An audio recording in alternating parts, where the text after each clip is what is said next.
So let's talk about the IT investment and allocation practices. So every organization has limited resources available to achieve their goals and objectives. At least, almost. I guess we can't say everyone because there's some big companies like Microsoft that seem to have oodles of money. But for the rest of them, when they're making an investment in resources, basically they're saying, okay, if I invest in this resource, then I'm not going to be able to use that money to invest or preserve some other efforts that might also bring value to our company. Some estimates have said that when it comes to an IT investment, that some 20 to 70% of the large-scale investments in IT are wasted or they fail to bring a return to the organization. Traditionally, the return on investment usually was considered a financial benefits when we thought about it in regards to IT. But today, business leaders are also looking at the non-financial benefits of an IT investment.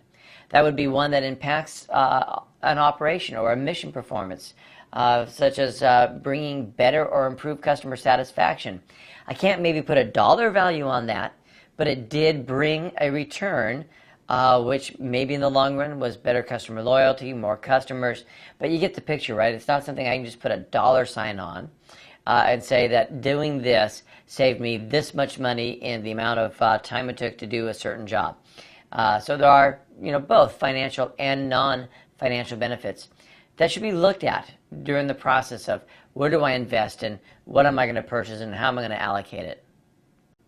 Now there is a practice you can use called the ValIT, or ValIT. Value of IT is what it stands for.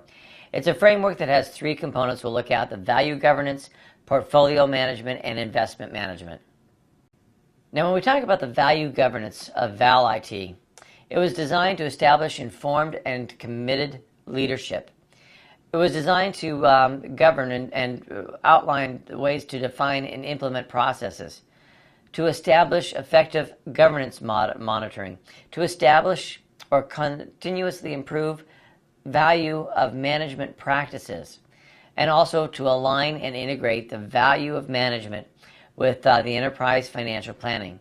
So what are we looking at there? Again, we're using the term governance with value, and that's what we're trying to do. Is we're talking about ways to basically improve the IT investment, and one of it through ValIT talks about things we can do under the governance or the value governance. The next part was portfolio management. Now that's a mix of strategic direction as well as target investment. From that, we determine the availability and the source of funds that we have through, again, portfolio management. It may also include the managing of human resources, monitoring and reporting on investment performances, and optimizing the investment performance as much as we can. The last part of the ValIT, or the value of IT, is the investment management. There you would develop a way to evaluate your initial business case, to understand the candidate program and the implementation options, to develop the detailed candidate business case, then from there develop the program plan, launch and manage the program plan, to monitor and report on that plan. Basically, you'll be going through the life cycle, costs and benefits, and being able to update the operational IT portfolios. And at some point, of course, you have to retire that particular program. So what you're seeing there is a complete life cycle of that particular investment. And in that part of the value of IT, part of that investment management, we started with, as it always is, basically saying, I want that. And you say, okay, what's the business case for it? Are there candidate programs? And what are the implementation options? And you just move on through, right? You get you may get multiple bids from different vendors. You'll basically come up with candidates. You develop the plan, launch it, right? That's the whole life cycle. And again, that's a part of the investment and allocation practices that you might use this ValIT as a framework to help in the governing of that. Another thing you can do is implement an IT portfolio management. Now, the implementations of this method includes things like including risk profile analysis, diversification projects, the types of infrastructure technologies, a continuing alignment with business goals, and looking for continuing improvement.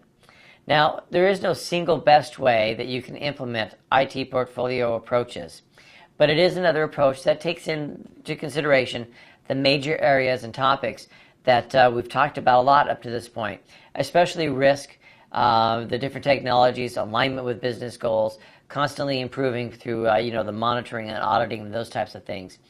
But again, it's a way of talking about methods of investing into IT. We can also take a look at portfolio manage versus the balanced scorecard.